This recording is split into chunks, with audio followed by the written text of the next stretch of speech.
Buenas tardes con todos.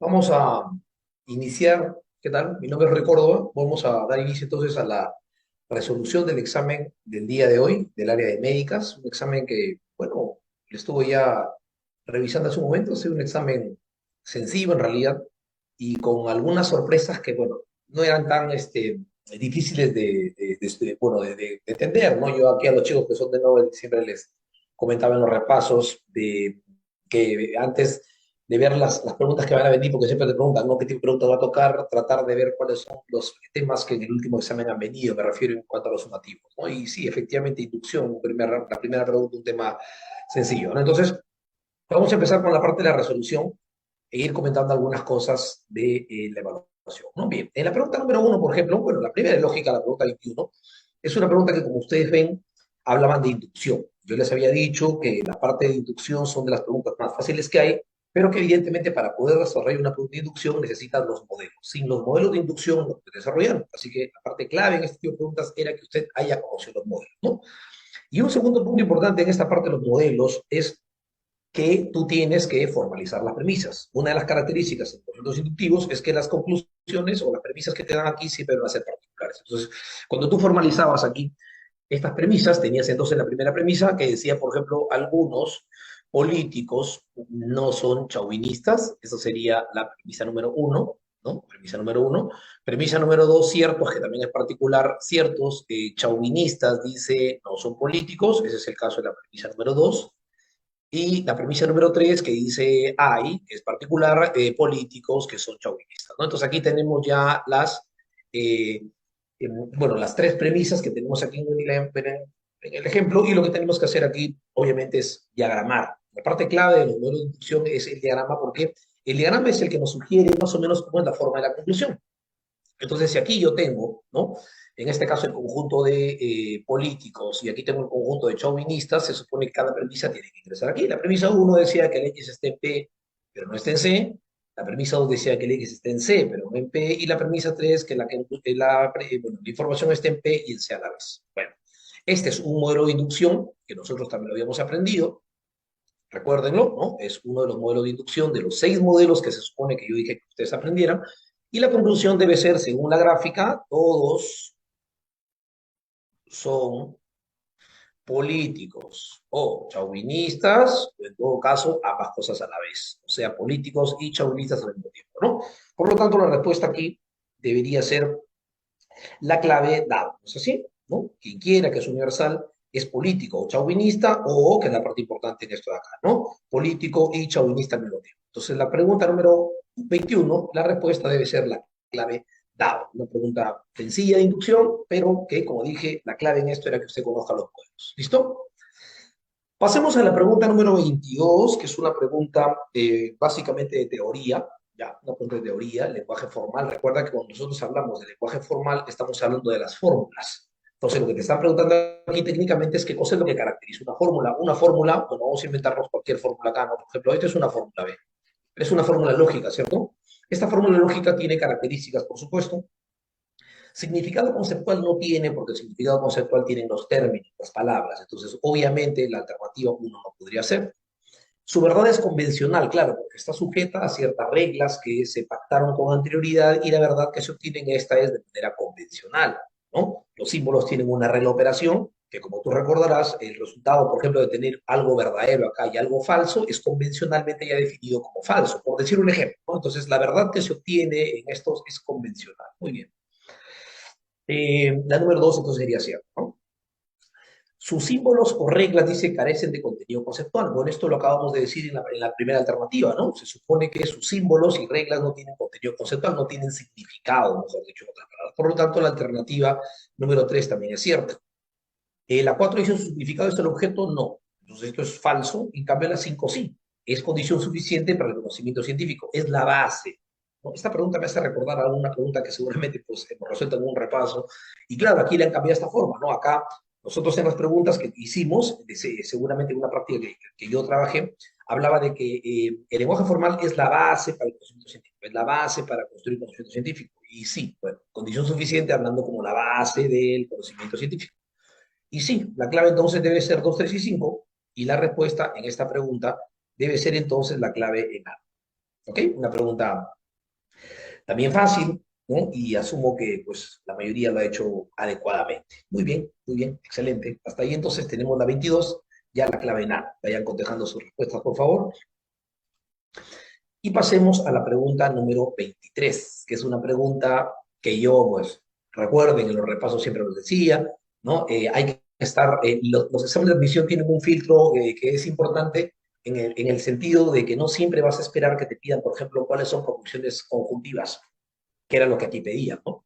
Yo estoy seguro que si de los 3.000 postulantes que han habido tal vez hoy día les colocaban acá cuáles son conjuntivas, todo el mundo sabía qué buscar. Pero cuando aquí le pusieron son compatibles, ¿no? Lógicamente ahí hubo un filtro ya porque no todos saben qué significa compatibilizador. Y en las clases, en los repasos, yo les dije de que compatibilizador es el nombre que tiene el conjuntor. Por lo tanto, en este caso, cuando te pedían cuáles son compatibles, te están viendo cuáles son conjuntivas. Y aquí volvemos a lo que ya les he dicho. La mejor forma de poder identificar cuando una proposición es conjuntiva, disyuntiva, implicativa, negativa, lo que sea, es formalizar. Lo vimos en los últimos repasos. Así que lo que tenías que hacer es formalizar. Y obviamente, como asumo que todos saben formalizar, pues la pregunta no es muy compleja, ¿no?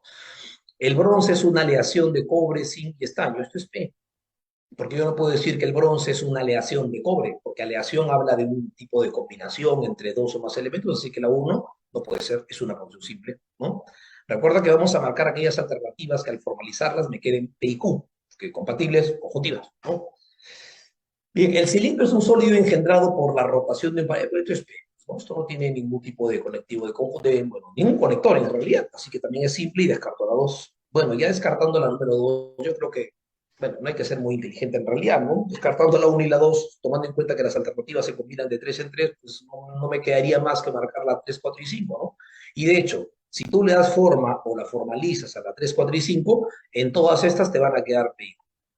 Dale forma a la 3, PIQ, también PIQ la número 4 y formaliza la número 5 que también dice PIQ, ¿no? No entiendo que es un proceso sencillo de formalización, acá lo dice, ¿no? El no obstante, que es una conjunción, los felinos son carnívoros, son mamíferos, o sea, los felinos son carnívoros y son mamíferos. Pues, la 4, son factores de producción, el capital con el trabajo, factor de producción capital y factor de producción el trabajo. ¿Sabes? Ambas son ciencias naturales, la química y la física. La química es ciencia natural, la física es ciencia natural. PQ 3, 4 y 5. Una pregunta hueva hasta ahí, ¿no? Entonces, clave casa en el número 23. Hasta ahí un examen, bueno, aparentemente sencillo, no ha habido en realidad ninguna complicación según lo que yo he estado revisando, menos mal. Y vamos con la pregunta 24. Una pregunta que sí, también es relativamente sencilla, ¿no? Manejable. Vamos a ver de qué trata la pregunta número 24, que es una pregunta de verdad formal.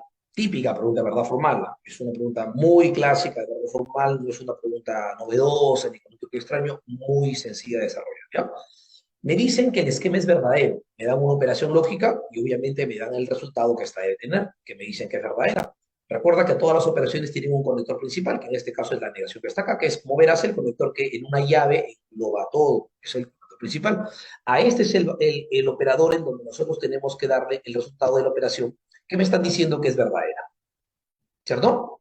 Y si esta operación es verdadera, este operador que está acá, que es el siguiente en la jerarquía, debe tener valor falso, ¿no? Entonces aquí ya tengo entonces el valor falso acá, en esta parte. Se supone que luego debo poder calcular el valor de las variables, que al final reemplazaré en las alternativas que me piden, ¿correcto? Bien, recuerda que el inalternado o el incompatibilizador en este caso es un conector de suma lógica. Pero es una suma un poco extraña, ¿no? Porque lo que hace el incompatibilizador al sumar es sumar los valores leídos de forma invertida. Eso significa que el valor que tiene este loco que está acá y el valor que tiene este pata que está acá tienen que ser dos valores que de tal manera que cuando tú los sumes, esa suma, pero leída de forma invertida, te dé cero. Entonces aquí es conveniente colocar uno y uno.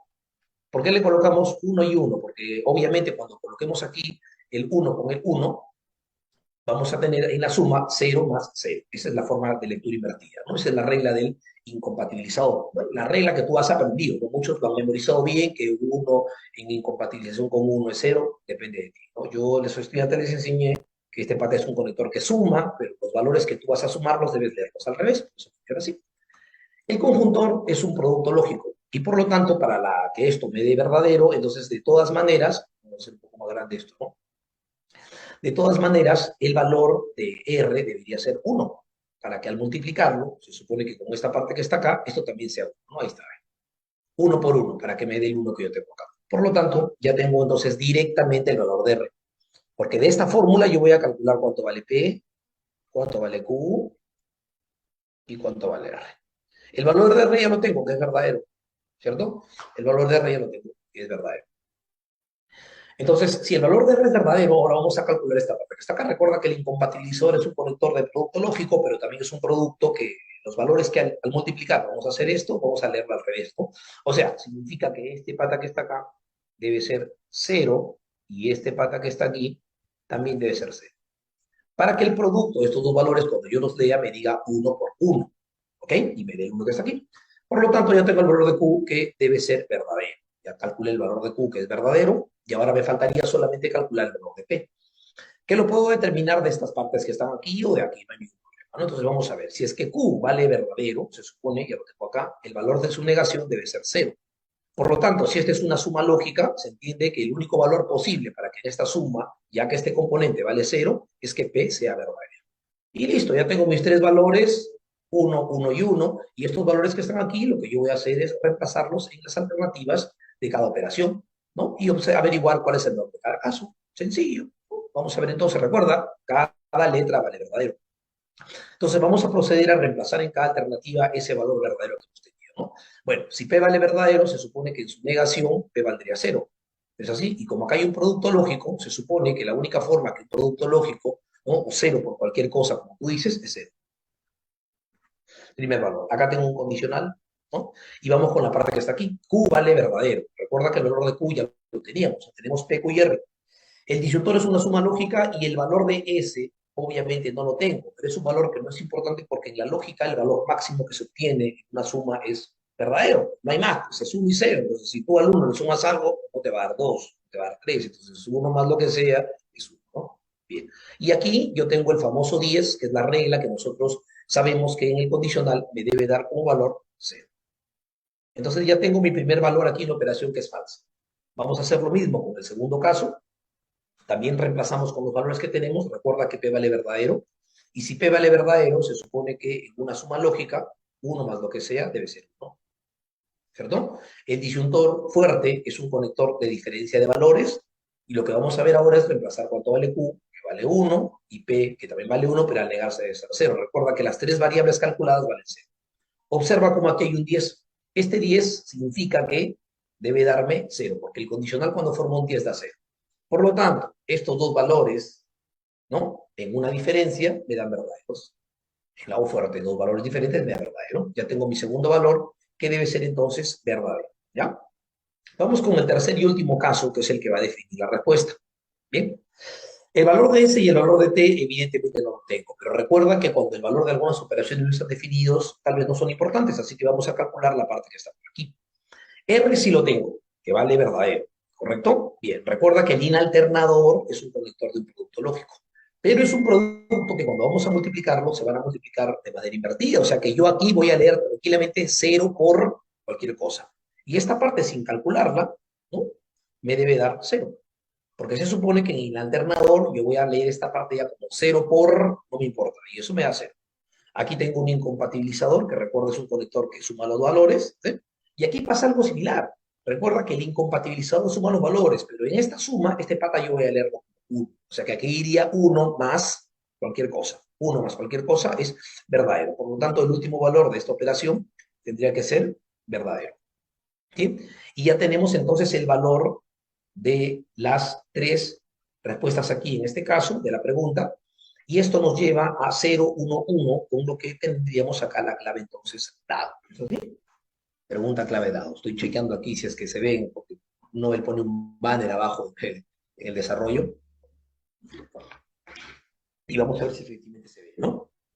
Parece que sí, un poquito más pequeño de repente para que lo puedan ver los que se están conectando recién. Ahí está, ahí creo que sí se veía. ¿Sí? Clave entonces dado. Perfecto. Listo. Muy bien, chicos. Entonces, ahora sí, ya tenemos la pregunta número 24, clave dado. Esta pregunta de verdad formal que está sencilla, ¿no? Bien, pasamos a la siguiente pregunta ahora. Pregunta número 25. Una pregunta de circuitos lógicos que también me parece que está relativamente sencilla, pero bueno, vamos a intentar también desarrollarla para que puedan ver la respuesta de esto, ¿ya? Bueno, obviamente en circuitos, como ya todos saben, la parte clave es la formalización, porque de la formalización va a depender las respuestas que vamos a tener. Entonces, lo primero que vamos a hacer en esta pregunta es formalizar las alternativas, ¿ya? Así que vamos a empezar, perdón, a formalizar el circuito, ¿ya? Entonces, empezando con la formalización, este es un circuito de computadores, empezaríamos diciendo que S, o sea, menos S, vamos a colocarlo acá, se encuentra en serie con este T que está aquí, ¿ya? Se encuentra en serie con este T que está aquí, y eso también está en serie con esta parte del esquema, que es un circuito que evidentemente está formado por tres conmutadores, y obviamente yo voy a colocar acá un corchetito para más o menos indicar cómo es la referencia de esto, ¿no?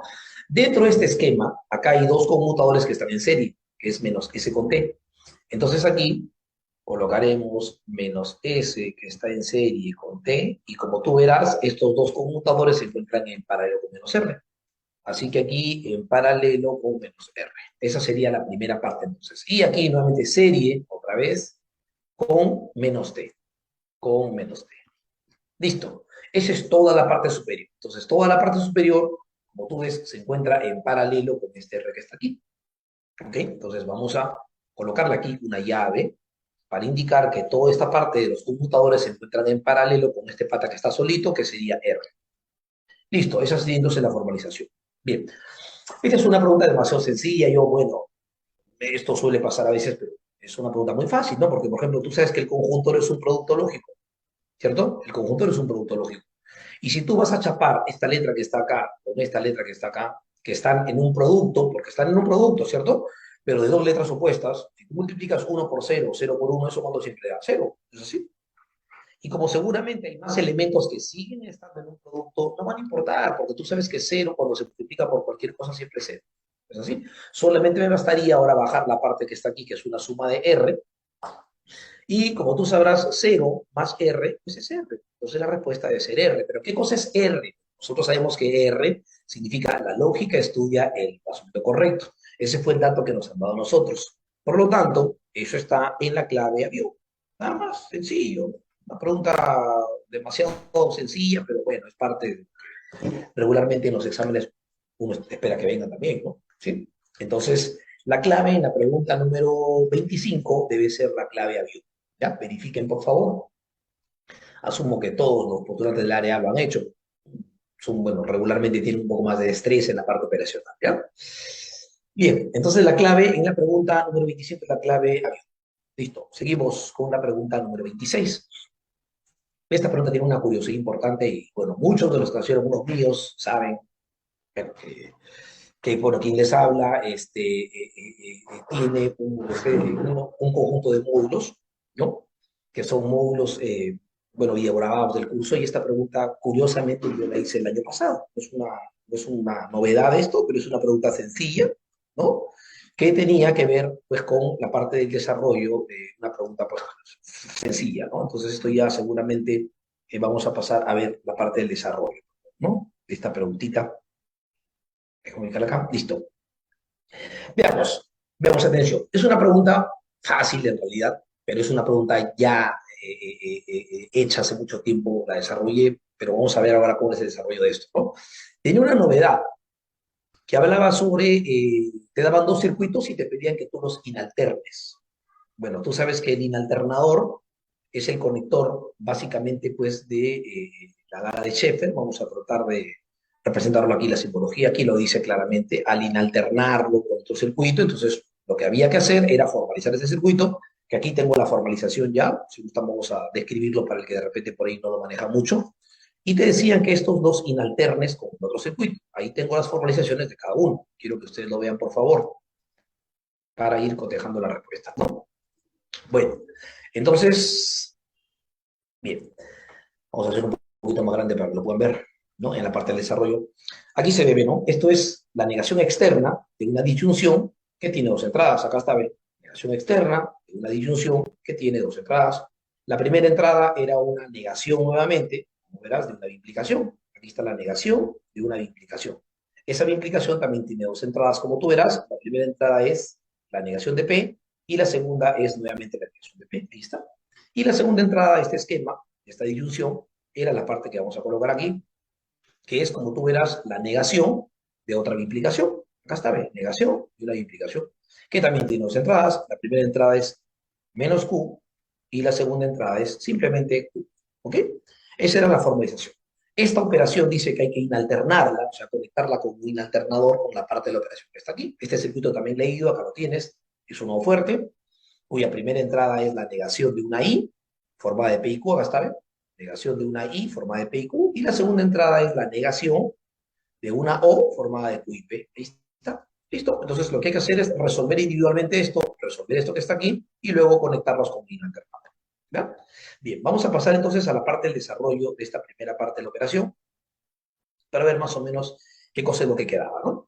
Bueno, todos saben que toda proposición que se le implica a sí misma debe ser uno, así que de esta parte tú obtienes uno. Pero recuerda que acá hay una negación. Por lo tanto, al haber una negación allí, esta parte me caería cero. Y eso hay que sumarlo, porque recuerda que el disyuntor suma con la parte que está aquí. Recuerda que nosotros aprendimos una propiedad en el implicador y en las disyunciones excluyentes que consistía en entender de que cuando tú tienes una implicación o una fuerte, la equivalencia que se mantiene en esto depende de la cantidad de palitos. Entonces aquí hay dos palitos y aquí podría ser esto perfectamente equivalente a esta operación que tiene cero palitos. ¿No es así? Como son perfectamente equivalentes, y lo acabo de decir, toda proposición que se implica consigo misma es uno, ¿correcto? Y uno más cero que tengo acá, esto debe darme uno. ¿Ya? ¿Ok? Pero aquí hay que tener en cuenta, por favor, de que esta parte que está aquí tiene un negador. ¿Lo ves? Y acá entonces hay que negar esta parte de la operación, que me daría finalmente cero como resultado de esta parte inicialmente, ¿no? Bien, ¿qué hay que hacer ahora? Ya tengo entonces el primer resultado, eso lo vamos a inalternar, ¿recuerdas? Lo vamos a inalternar con el resultado de esta parte de la operación. Bien, ¿cómo voy a desarrollar la parte que está aquí? Bueno, hay diversos recursos que puedes utilizar. Yo particularmente, recuerden ustedes, les había sugerido que cuando una operación tiene implicadores o tiene disyuntores excluyentes, puedes utilizar una tabla, ¿verdad? Es una herramienta práctica para evitar estar pues definiendo la oferta y complicándose. Entonces podemos utilizar aquí tranquilito, tranquilito una tabla de verdad, ¿no? Bien, entonces veamos, esta es una conjunción, la matriz opuesta de la conjunción sería 0, 1, 1 y 1, ¿no? Esta es una disyunción, la matriz opuesta a la disyunción sería 0, 0, 0 y 1, y los resultados de esta parte de la operación se obtendrán cuando yo diferencie los valores, porque recuerda que lo fuerte lo que hace es diferenciar valores, ¿ok? Bien, entonces los resultados de esto me debe dar aquí 0, aquí me debe dar 1, aquí me debe dar 1 y aquí me debe dar 0, ¿correcto? Por lo tanto, yo tengo aquí esta matriz que, como ya ustedes saben, representa a la O fuerte. Entonces tengo aquí P O fuerte. Ese sería entonces el resultado de esa parte de la operación, ¿no? Y casi ya para terminar la pregunta, recuerda que aquí tengo que inalternarlo. Recuerda que el inalternador no es otra cosa que un producto lógico, ¿cierto? Un producto de estos dos. Pero recuerda que es un producto en donde lo que hace básicamente es negar a este cero que está aquí, ¿no? Y negar a esta parte que tengo acá de la operación. ¿Ok? Bueno, entonces, esta parte de la operación, recuerda, aquí te va a quedar P o fuerte Q, ¿cierto? Y obviamente tú sabes que esta negación de cero es uno, o sea que yo voy a tener un uno por la parte que está acá. Y recuerda que uno por, ¿no? Esta parte me debe quedar la parte del esquema, que sería negación externa de P o fuerte, ¿no? Sería el resultado final. Y esta negación externa de P o fuerte Q está en la clave casa. ¿No es así? Esta bolita es un nodo fuerte, y recuerda que como es un nodo fuerte, en realidad lo único importante es la cantidad de palitos. Aquí, siendo esto un nodo fuerte, habrían dos palitos, uno, dos, y aquí también hay uno, dos. Recuerda que en las equivalencias entre implicadores y fuertes, lo único que define la equivalencia es la cantidad de palitos, no importa dónde estén estos. Esa es una propiedad que le hemos recontravisto en todas las clases que hemos hecho aquí, bueno, en la academia, ¿no? O los que hacían alumnos míos tal vez también, ¿ya? Así que la respuesta de la pregunta número 26 debe ser la clave casa, ¿sí? Pregunta número 26 debe ser la clave casa. ¿Listo? Bien. Vamos a pasar entonces ahora a la pregunta número 27, que es de equivalencias, básicamente, ¿no? Recuerda que cuando tienes una expresión cuantificable, que dice, como en este caso existe, tal, y sobre todo dice equivale, pues estás en lógica cuantificacional, ¿no? Y es importante saber eso, como siempre les he dicho en clase, para saber qué vamos a formalizar, ¿no? Entonces aquí vamos a formalizar la expresión que dice así. Existen médicos que son ginecólogos. ¿Ok? Es una particular, ahí va una conjunción. Listo. Esto entonces es la base de la equivalencia. Otra cosa que también yo siempre menciono y les digo a los chicos es que antes que busquen las equivalencias, traten de aplicar esto una equivalencia por definición. El proceso de definición en una equivalencia de la lógica cuantificacional consiste en estos tres elementos invertirlos, ¿no? Simultáneamente. Si lo hacemos, tendremos acá una negación, aquí tenemos un universal, acá tendremos menos m, aquí tendremos o menos g. Listo. Entonces, las alternativas son aquellas que tengan la forma que va relacionada con lo que tenemos aquí. Nada más eso es todo, ¿no? Inclusive hay algunas alternativas que se prestan pues, para que uno las pueda eliminar de una forma como que muy sencilla, ¿no? Esa es una de las ventajas que tiene esta parte del curso, ¿no? Esa es la parte que podemos aprovechar. Mira, creo que uno lo conoce, ¿no? Mira, a ver, aquí mis opciones son o bien una particular o bien negación de una universal, ¿no? Eso significa que la alternativa uno, que lo que tiene es la negación de un particular, me parece que lo pueden ver, si gustan lo formalizamos, me parece innecesario, pero si gustan lo formalizo. Es absurdo que dice casi ningún. La palabra casi ningún significa poquitos. Entonces, si aquí dice poquitos, date cuenta que el comienzo de esta expresión no tiene ninguna de esa forma, así que ya la uno no puede ser. Pues, ¿no? A ti que te gusta descartar, puedes empezar a descartar la clave avión, la clave dado, por ejemplo, ¿no? Por otro caso, ¿no? Otra alternativa que seguramente muchos se han dado cuenta que no tendrían ninguna esperanza de esa respuesta, solamente leyendo. Aquí en realidad podría sacar la clave leyendo, al ojo, como dice, ¿no? La gente práctica, ¿no? La alternativa 5 dice todo, es universal. Si te fijas, no hay ninguna alternativa de las opciones que te da como universal. Así que, si pasa eso, la 5 tampoco podría ser. Ya si tú eliminas la 5, te vas a dar cuenta que la respuesta que te debe quedar sería pues, la 2, 3 y 4. Esta podrías haberla resuelto solamente leyéndola. Yo la estoy escribiendo para que los que quieren aprender un poco vean. Pero en realidad esta pregunta podría haber sido sacada al ojo. Y es así, ¿no? Y de hecho, ya si tú formalizas la alternativa 2, que bueno, vamos a darle forma por si acaso, dice, es falso que todos los ginecólogos son no médicos, ¿no? Y obviamente, si te das cuenta, la parte interna que está aquí es la definición de condiciones de lo que está acá, así que por eso que la usa es clave, ¿no? Vamos haciendo un resumen breve de una vez para dar paso a mi otro colega que ya también está en la cola, ¿no? Igual que la 3 dice en absoluto, la palabra en absoluto es un negador, en absoluto sucede que ningún, recuerda que el ningún es un universal ya negativo, o sea, el ningún tiene un negador ya de por sí, como todos saben, y aquí dice ginecólogos, y aquí dice médicos. También, si te das cuenta, la 3 es la misma que la 2, así que también es respuesta. Y la alternativa 4 creo que es la más sencilla de todas, la alternativa 4, que es la más sencilla de todas, dice así, ¿no? La alternativa 4 dice, existen, en particular, ginecólogos que son médicos. Por lo tanto, como verás, también es una respuesta que yo la tengo asociada ahí. Y bien, como ya hace mucho rato hemos dicho, la clave de esa eso. Hicimos un descarte muy básico, pero sí, efectivamente tiene forma la número 27. Por lo tanto, la clave en la 27 debe ser la clave beso, 2, 3 y 4. Pregunta sencilla. Hasta ahora no hay ninguna pregunta de lógica que haya sido complicada. Ninguna.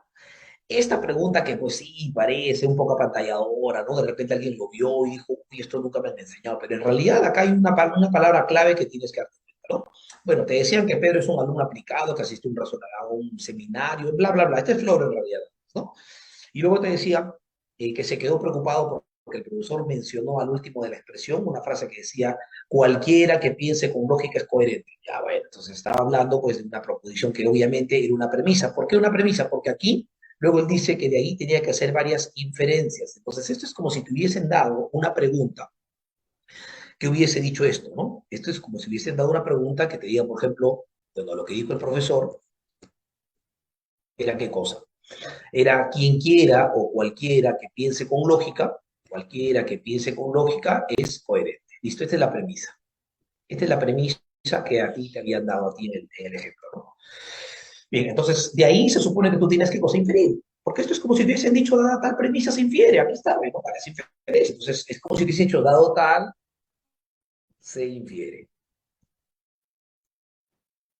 Dado tal, se infiere, ¿no? Y si esta pregunta decía se infiere, aquí tú tenías dos opciones para desarrollar esto acá. Podías haber utilizado la lógica tradicional, ¿no? Y formalizar esto en forma típica A y buscar conversión, operación, contraposición, el cuadro hecho y demás vainas, o podías haber utilizado el contenido existencial, ¿no? Que es una de las formas que nosotros utilizamos ya en las clases, ¿no? Entonces, si tú hubieras utilizado el contenido existencial para hacer esta pregunta, ¿no? Hubieses llegado a la conclusión de que esto que está aquí es una forma tipo A, ¿cierto? Es una forma tipo A. Entonces, si es una forma tipo A, recuerda, en la parte de diagramación, si acá tengo P y acá tengo C, siendo una A debería estar soltera. ¿De acuerdo? Contenido existencial. Y los contenidos existenciales que tiene esta premisa deberían ser la X que va aquí y la X que va acá. ¿Ya? Por lo tanto, ¿qué hay que hacer? Formalizar las alternativas, buscar las conclusiones que pueden tener las propias equivalencias de esto, porque todas las equivalencias son diferencias, o en todo caso las conclusiones que puedan generar contenidos existenciales que logren ubicarse en esta X que está aquí. Es decir, la X que está en P y en C, no sé si habría necesidad de colocarlo, pero por si acaso lo colocamos, ¿no? ¿Ya? La X que está en P y en C, ¿no? Y la otra X que no está en P y no está en C. Entonces, de eso trataba esta pregunta, ¿ya? Entonces, las tres cosas que usted tiene aquí podían haber sido buscadas como respuesta, ¿no? Todas las equivalencias de esta expresión o en todo caso los contextos. Recuerda que esto también podías haberlo hecho con lógica tradicional, ¿no? Esa es una opción. Y cuando tú desarrollabas esto, ¿sí? Vamos a ir directamente a la respuesta de esto de allá. Cuando tú desarrollabas esto y formalizabas cada alternativa, como te dije, tratando de buscar tres cosas en realidad, las respuestas podían haber sido tres cosas, ¿eh? La respuesta podía haber sido esta expresión y todas las que equivalgan a esto, podía haber sido este contenido que está aquí o esto que está aquí, ¿no? Esas tres cosas deberían haber sido las respuestas. Esa es la forma de cómo nosotros aprendimos a utilizar el contenido inicial, ¿ya? Y bueno, cuando tú formalizabas las alternativas, vamos a darle forma si gusta para que la podamos ver acá, ¿ya? Nos dábamos cuenta que la alternativa uno, por ejemplo, vamos a ver, decía así, ¿no? Es falso que, y luego decía hay, la palabra hay, que es un cuanto particular, decía no coherentes que no piensan con lógica. Muy bien. Bueno, evidentemente tú notarás que si es que a esto le aplica la ley de Morgan, no te va a quedar ni siquiera esto, porque esto, en el mejor de los casos, lo que te queda es menos P o C. ¿Cierto? Entonces la alternativa uno queda completamente descartada. La alternativa número 2, ¿qué dice la 2? Cuando tú la formalizas también dice es objetable, que es una negación, casi la totalidad, bueno, la palabra casi la totalidad es un particular, pues casi la totalidad de que es coherente, dice, que es coherente, piensa con lógica. Bueno, tampoco, si tú te das cuenta, esta expresión que está aquí, si tú la aplicas de Morgan, que es lo mejor que puede pasar, no va a ser tampoco equivalente a esto, ¿no? Ni tampoco estas dos, por lo tanto la respuesta número 2 también es clave. ¿Y así? Mira la alternativa número 3. Alternativa 3. Ninguno. Bueno, la palabra ninguno ya sabes que es negador. Que dice que es incoherente. La palabra incoherente significa no coherente, ¿cierto? No piensa con lógica, otra negación más. Si yo a esto le aplico doble negación, pues entenderás que no te va a quedar ni siquiera la forma que está aquí. Así que la alternativa 3 también es descartada. Solamente descartando la uno, 2 y 3, tú ya tienes clave, que era la 4 y la 5. Pero bueno, vamos a terminarla pues, como parte del proceso. ¿Ya? Bueno, a ver, ¿por qué la 4 es respuesta, profesor, entonces? Veamos por qué la 4 es clave. Porque ya tienes tu clave. Ni algún. Bueno, ni algún significa ni siquiera un, ni al menos un, ningún. Ya, incoherente, que es no coherente, piensa con lógica. ¿Por qué la alternativa 4 es una respuesta? Porque asumo que tú sabes aplicar contraposición. Y en la equivalencia de esto, sí me llega la forma que está aquí, por contraposición, ¿cierto? Si no la ves como contraposición, también podrías haberle aplicado esto, si quieres, definición de condicional, y se ve más claro, ¿no? Aquí está la negación de C, y aquí me queda P igualito, ¿no? Que sería aquí P. Y esto obviamente es la forma que está acá. Así que la alternativa 4 por eso era la respuesta. ¿Sí? Y finalmente la alternativa 5 que también es clave, aquí claramente dice sí, ¿no? No es coherente, no es coherente, ¿ya? Evidentemente no se piensa con lógica, ¿no? Que también esto tiene la forma exactamente igual que la alternativa 4, por lo tanto la 5 también es la respuesta. Y como verás, las claves en esta pregunta debería haber sido entonces la 4 y la 5, ¿ya? Esa es la respuesta en la pregunta número 28, entonces, dado para esto, ¿ya? clave dado. Ahí queda la grabación para que usted lo vea. Recuerda que esta pregunta también podrás haberla desarrollado con lógica tradicional, buscando conversión, pero recuerda que siempre el potencial es un formato de solución mucho más fácil, ¿no? Bien, eso lo aprendimos ya en clase. Listo, pregunta número 29. Vamos acercándonos ya al final, ¿no? Pregunta número 29. Me dicen, la premisa faltante del argumento. Esto es un silogismo, pero lo que había que hacer aquí primero es formalizar, ¿no? Algo que me parece que todos ya lo conocemos muy bien, pero bueno, por si acaso vamos a darle forma a esto, ¿no? Bien. Aquí me decían así, muchos de los militares no son policías, muchos de los militares no son policías, ¿cierto? Y luego decía una palabrita que creo que todos se han dado cuenta que se puesto que es un porque, entonces aquí obviamente hay un predicador, ¿no? Y luego me daban otra premisa, otro elemento más que dice, ninguno de los policías es congresista. O sea, ningún policía es congresista, ¿correcto? Bien, entonces eso me daba en la pregunta número 29. Y me piden una premisa faltante para que sea un silogismo. Bueno, obvio. Entonces, yo ya lo que tengo claro es que se supone que este elemento que está aquí es la conclusión. Como todos saben, a donde apunta la flechita en un condicional siempre es la conclusión. Y en esta parte que está acá se supone que se encuentran las premisas. ¿Y por qué premisas? Porque el silogismo tiene dos premisas. Justamente el chiste de la pregunta es que a ti te piden la premisa número dos. Entonces, ¿qué debíamos hacer aquí? Bueno, fácil. Lo que había que hacer aquí en esta pregunta es entender que lo que me están dando a mí en esta pregunta ha sido la premisa, una de las premisas, y me está dando la conclusión que dice algunos M no son P, ¿no? Esta es la conclusión. Y una premisa que me dan a mí es todos los políticos no son congresistas o ningún partido congresista. Y yo tendría que haber colocado aquí otro elemento, otra premisa para que se complete la relación de inferencia con esto. Eso es, esto lo explicamos, ¿no? El silogismo es un razonamiento, tiene tres métodos de desarrollo, y cuando te pedían la conclusión o una premisa, lo más efectivo es una regla, ¿no? Puedes haber utilizado también modos de figuras, diagramas, lo que tú quieras, pero lo más efectivo es esto, ¿no? Entonces aquí hay cosas ya muy elementales. Se supone que si este es particular, la premisa tiene que ser particular. Entonces aquí voy a colocar dos letras que completen la inferencia para esta parte, y no es muy complicado, ¿no? Porque si aquí me queda menos P, yo entiendo que aquí tiene que ser C, para que en la relación de esta parte que está aquí, que se haya utilizado, aquí hayas tenido por negando niego el menos P, ¿no? Y obviamente el otro elemento debe ser la letra M, ¿no? Entonces esto es lo que completa la inferencia demasiado sencilla en realidad. La respuesta debe ser esta, ¿no? La premisa que te falta, ¿no? Algunos militares son congresistas, sencillo, ¿no? Entonces, bueno, eso ven la clave, aquí está la clave dado, ¿no? No sé si lo podemos ver aquí. Claramente dice la clave DAO, dice algunos de los congresistas son militares, ¿no? Entonces, sí, es un examen de, bueno, muy fácil en realidad. Sí, ¿no? Asumo que todos bueno, les ha parecido también muy sencillo y no ha habido complejidad, ¿ya? Pregunta número 29, entonces la clave debe ser DAO, ¿sí? Muy bien.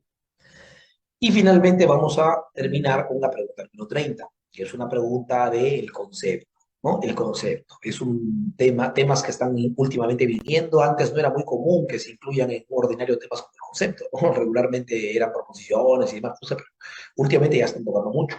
Es un tema complicado. Acá me daban, en realidad me daban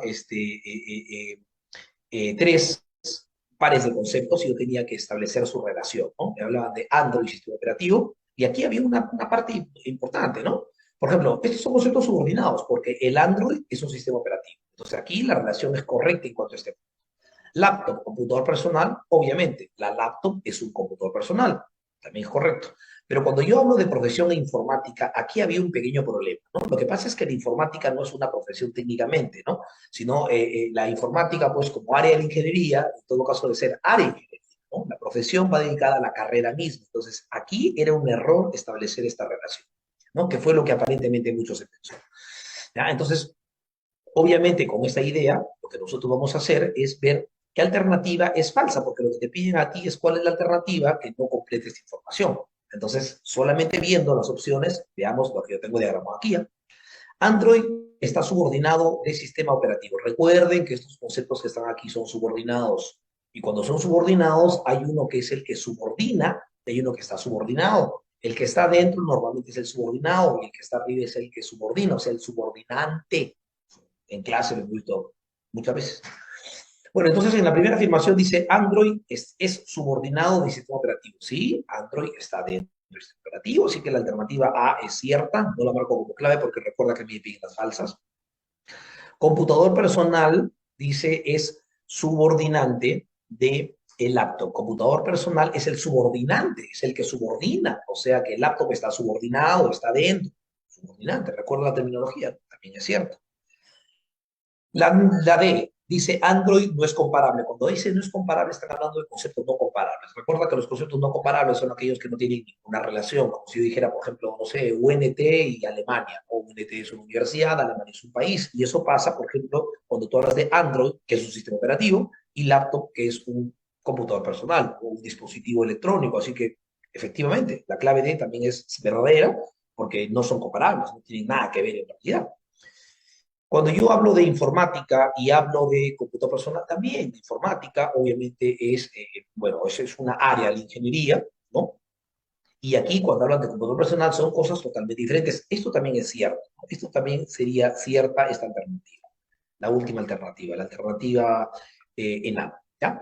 Por lo tanto, la única alternativa que sería falsa, según lo que hemos dicho, porque esta relación no es correcta, sería hablar de informática que está subordinada porque no están subordinados. Recuerda que la informática es un área de la ingeniería, ¿no? Y obviamente profesión se dedica ya a la actividad propia, ¿no? Entonces, no es cierta esta alternativa, que es la alternativa casa, y esta es la respuesta porque a ti te estaban pidiendo la alternativa que es falsa. Acá lo dice clarito, ¿no? Bien, eso ha sido toda la parte de la solución, muchachos. Espero que les haya coincidido, ¿no? Es un examen bastante sencillo, ¿no? Y ya sería entonces para la otra próxima conexión. ¿Ya? Listo, nos vemos el día de mañana seguramente en la conexión para el examen del área B. Cuídense, nos vemos, hasta luego, chao.